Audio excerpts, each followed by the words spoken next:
What do you think? Will Mr. Modi be the Prime Minister again? उसमें मुझे कोई doubt दिखता नहीं है। आप जो सबसे कंजर्वेटिव एस्टिमेट्स आ रहे हैं आप उनको सुन लीजिए। योगेंद्र भाई ने एक वीडियो डाला कुछ दिन पहले, मेरे मित्र हैं, और उनके एस्टिमेट को ही मान लीजिए कि योगेंद्र भाई जो कह रहे हैं भैया वही सही है, 80 सीट डाउन, तो भी वो बता रहे हैं कि एनडीए को 268 सीट आएगा, 268। इतना प्रिसाइज तो कोई एस्टिमेट कर नहीं सकता है, लेकिन एक अनुमान उन्होंने बताया कि एनडीए को 268 सीट आ रहा है।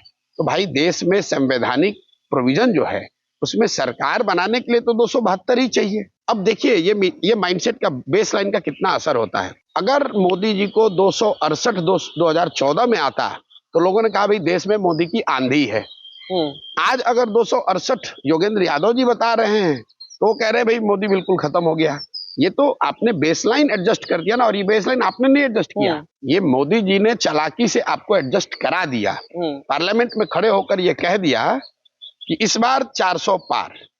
तो लोग एक तरीके से भूल गए कि भाई देश में सरकार बनाने के लिए 272 चाहिए, 400 नहीं चाहिए। और 272 आने के बाद कोई ये नहीं कहेगा कि अच्छा मैंने कहा था मुझे 400 नहीं आया, मैं अब प्रधानमंत्री नहीं बनूंगा। तो ये तो एक तरीके से बीजेपी ने नैरेटिव सेट कर दिया, और सारे लोग यही सवाल कर रहे हैं, यही आकलन कर रहे हैं, इसी पर टीका टिप्पणी कर रहे हैं कि बीजेपी के 400 आएंगे कि नहीं आएंगे। एंड आई लाफ एंड से कि भाई आप कह रहे हो कि आप बीजेपी के विरोध में हो, आप तो बीजेपी का ही प्रोपेगेंडा बढ़ा रहे हो। आपको तो ये पूछना चाहिए कि बीजेपी की सरकार आएगी कि नहीं। लेकिन आप पूछ रहे हो अच्छा प्रशांत जी बीजेपी को 370 आ सकता है क्या?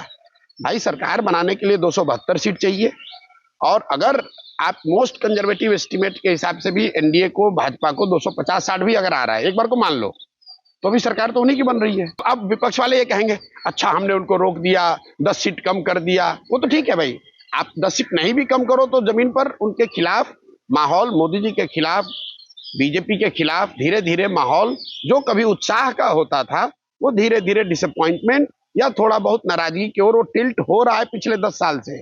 उसके लिए किसी विपक्ष के प्रयास की जरूरत नहीं है। और मैं आपको एक और बड़ा प्रेडिक्शन कर देता हूं। मेरा अपना मानना है कि इस बार चुनाव के नतीजों के बाद you will see more public unrest, you will see more agitations on part of public. और ये भी मेरा कोई प्रेडिक्शन हवा में नहीं है।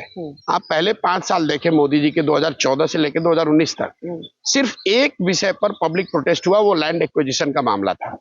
दूसरे टर्म में आपने देखा सीए एनआरसी पे प्रोटेस्ट हुआ, फार्मर एजिटेशन पे प्रोटेस्ट हुआ, SC ST राइट एक्ट पर सुप्रीम कोर्ट के जजमेंट पे प्रोटेस्ट हुआ। So already there is a 3 times increase in the public dissent and protest on the street. Yes. What I'm predicting is that yes, Modi-led BJP government is in all likelihood they are back. They are back with the number. In all likelihood is different from. No, इसमें मुझे कोई doubt नहीं है। कोई doubt नहीं है, बिल्कुल ही आ रहे हैं, उसमें कोई इफ बट किंतु परंतु नहीं है। एक कहने का तरीका है लाइक्लीहुड, क्योंकि जब तक कोई चीज हो नहीं गई है, कोई भगवान तो है नहीं, कोई भी हम लोग जो बात कहते हैं तो गेस्टिमेट है, कोई जानता नहीं है फॉर श्योर। उनके नंबर्स मोर और लेस जो पीछे थे बीजेपी के, एनडीए की छोड़ दीजिए, जो थे वो रहेंगे, उससे बेहतर होगा। पब्लिक अनरेस्ट पे आने से पहले बीजेपी की 303 सीट थी last time. They will improve their number. So you don't even buy this theory कि वो 20-30 कम होंगे? नहीं होंगे। They are improving their number. Where will they improve? It's not a question of where they will improve. मैंने आपको fundamentally 2 महीने पहले जो बात मैंने पब्लिकली कही है, मैं एकदम उस पर कायम हूँ। वेस्ट और नॉर्थ में बीजेपी को कोई मटेरियल डैमेज नहीं हो रहा है। I don't want to go seat by seat and state by state. North और वेस्ट में जहां पर से बीजेपी की बल्क ऑफ सीटें आती हैं, वहां पर बीजेपी को कोई मटेरियल डैमेज नहीं हो रहा है।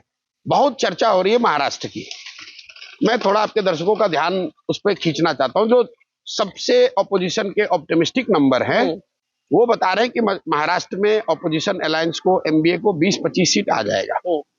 ये बहुत बड़ा नंबर लोग बता रहे हैं। आएगा नहीं आएगा उसको एक बार को मान लो, चलो 25 सीट आएगा। तो भी आप कह रहे हैं कि बीजेपी और एनडीए को 23 सीट आएगा, क्योंकि महाराष्ट्र में 48 सीट है। तो मेरे भाई अभी के पार्लियामेंट में बीजेपी के 23 ही सीट तो है महाराष्ट्र में, तो उनका घटा कहाँ? लोग कह रहे यूपी में प्रशांत जी वैसा मामला नहीं है, 80 नहीं आ रहा है, 15-20 सीट का तो नुकसान बीजेपी को हो सकता है। तो मेरा जवाब यह है कि भाई बीजेपी को 62 सीट ही तो है यूपी में, 62 से नीचे जाएगा तब तो बीजेपी को नुकसान होगा।